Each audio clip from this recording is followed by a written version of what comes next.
flaws in some of the quartos are wretched. Take, for example, the opening of Hamlet's famous soliloquy, "To be or not to be, that is the question." In the quarto version of 1603, we have, "To be or not to be, aye, there's the point. To die, to sleep, is that all? Aye, all." Not quite the same ring to it.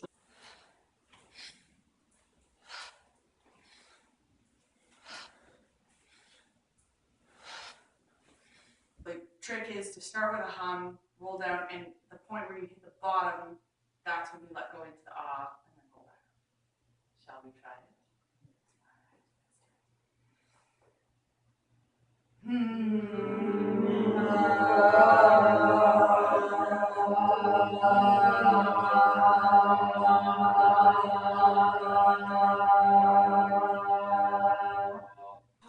So, one of the things, if we go back to that riding a horse analogy, you need your entire body for this work. It's part of the reason that Shakespeare is such a great workout for actors, because you can't do a soliloquy like this.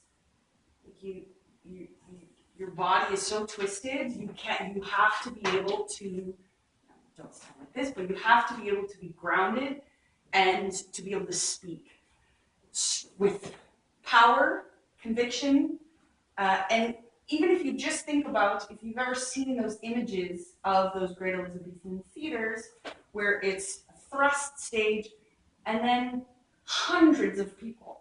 I mean, if you've ever tried to speak to hundreds of people, it takes energy.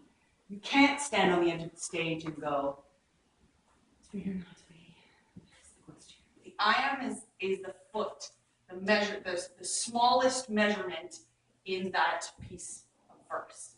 We do it naturally in the way that we speak. We stress some things, we don't stress them. It's how you know you're talking to a robot when they're like, "If music be the fruit of love, play on." If there's no stress or no emphasis, or the emphasis is on the wrong syllable, that's when you're like, you were either not from here or you're a robot.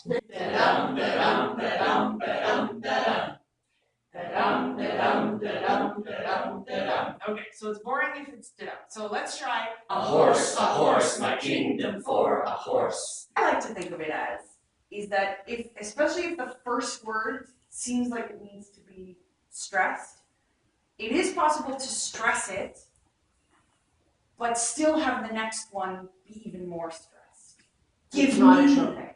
It's not a trochee because you'll notice it if the entire thing it switches to some sort of trochee pentameter.